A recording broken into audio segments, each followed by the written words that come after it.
Focus on your purpose. If you want to develop sustainable and consistent motivation regardless of your circumstances, you have to have a laser focus on your purpose. What are the big objectives you're working for? What are your life's biggest hopes? What are the things that explain why you wake up day after day and put on your clothes? Is it just to pay the bills or put food on the table? Is it just to live another day? No, of course not. You have a bigger purpose out there. Unfortunately, a lot of people struggle with motivation precisely because they've lost sight of the big purpose of their lives. Believe me, this has nothing or little to do with your family, what you do for a living, and your everyday obligations, responsibilities, or duties. It's something more. It's something bigger.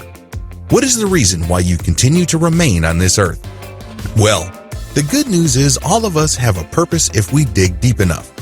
Unfortunately, we get so sidetracked by our attempts to just keep our heads above water that the big things don't seem that important. Now, we know deep down inside that they are, but the problem is we focus on what's immediate. If we keep this up, it's only a matter of time until we live our lives in such a way that it's very easy to conclude that we have no purpose at all.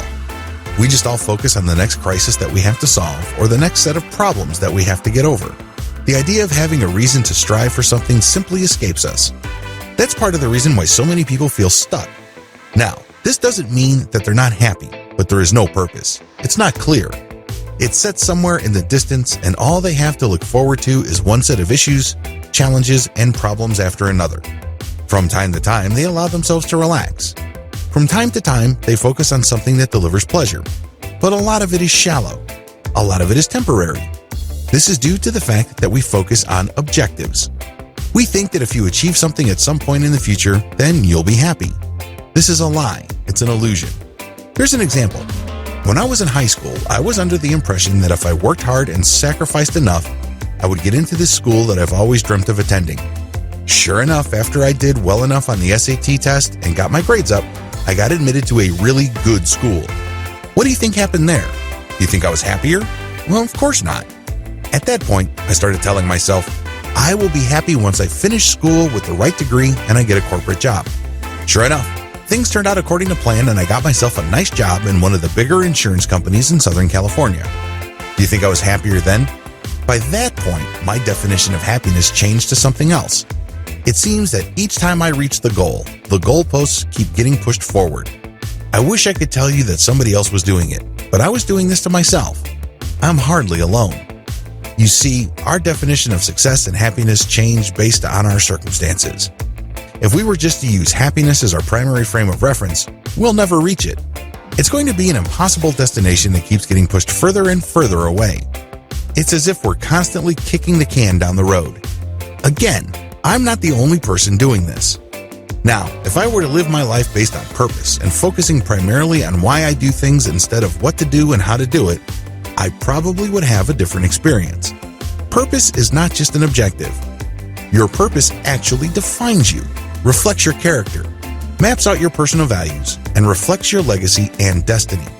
I know that these are big words for a lot of people. After all, this training is supposed to be practical, but this is the most practical thing you could wrap your mind around. Until and unless you focus on the big things of life, which is your personal purpose, it's going to be very hard to get motivated and remain so. It seems that all the other empty details of life constantly get the better of you and you get confused. Your resolve starts to waver. You start thinking, what's the big deal anyway? Why don't I just choose to be happy now? Why don't I choose to be happy with the things that I get? Well, when you do that, you're settling. You're not living a purpose-focused life. You're definitely not living life according to your terms. Instead, you're settling for the crumbs. You're settling for the things life kicks your way. Before you know it, you end up letting the mundane and the routine nature of life cloud your vision. It's hard for you to develop a sense of urgency because you'd think, what's the point? I'm never going to be fully happy anyways, so might as well settle for now. Make no mistake, when you focus on your purpose, you clarify the mundane, break past the routine, and excite a deep sense of urgency. You'll never feel like you're just wasting your time and just going through the motions. All it takes is a laser focus on your purpose. Please stop doing it as some sort of destination. When we do that, we depress, discourage, and diminish ourselves because we focus on the distance between where we are now and where we feel we should be. Focus instead on the fact that you have a purpose in the first place. Unleash the power of visualization. One of the main reasons people struggle with getting motivated by their sense of purpose is that it's not real enough. Anybody can write down the grand objectives they have for their lives. Anybody, with enough effort, can put together some sort of mission and vision statement for their personal existence. This is not the issue. The issue is whether any of this is emotionally urgent and real enough for them to have their intended effect. The effect, of course, is motivation. One of the best ways to trigger this is to play a mental movie. Imagine your purpose playing out in front of your mind's eye. What would you see? Focus on the details and how the characters interact with each other. Now, allow yourself to feel the emotions of those characters. This is the ideal you in some distant future you. How much different is that person's emotional state? How much clearer is that person's appreciation of his or her place in the world compared to your understanding now? How intense is the sense of fulfillment that you get when you play this mental movie? Focus on this. Don't just feel the emotions. Focus on the reality of being in that place. Understand that this is your ultimate goal. Understand that this is what's supposed to push you towards the boring stuff of life and towards the endless duties, responsibilities, and obligations. This is what's supposed to give you the drive and the urgency to overcome the challenges. Now, you have to keep rehashing this until it has the intended effect. Don't think that just because you came up with the mental movie the first time around that it's good enough. No. It has to have the intended effect. It has to give you that sense of purpose.